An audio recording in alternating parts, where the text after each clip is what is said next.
Etsankilany nefa ny profesora Zafy dia namoaka sosokevitra ihany koa mba hirosonany amin'izay fitoniana izay araka ny heviny ary dia ny fananganana tetezamita vaovao no vahaolana araka izany ihany koa dia ny manohana ny tokony hanatanterahana fitsam-kevi-bahoaka momba ny lalam-panorenana ity filoha teo aloha ity.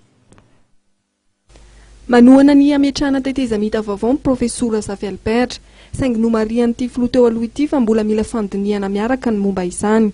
Momba fitoniana kosa dia nilaza ny profesora Zafy Albert fa lalana tsy maintsy lalovana ary tsy maintsy tanterahana ny fitoniana saingy nanamafy ity filoham-panjakana teo aloha ity fa tokony hisy ny fitsam-kevi-bahoaka momba ny lalam-panorenana mialoha ny fitoniana filoha-pirenena.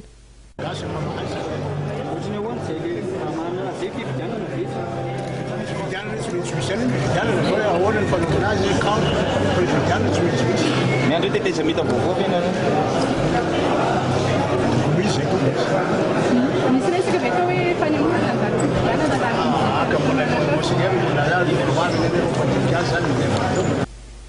ny profesora Zafy Albert izay manantena nahitany malagasy vahaolana ivoahana amin'ny krizy mandritra ny dinika eo amin'ny samy malagasy izay eo ambany fehin'ny FFKM izay nanomboka androany.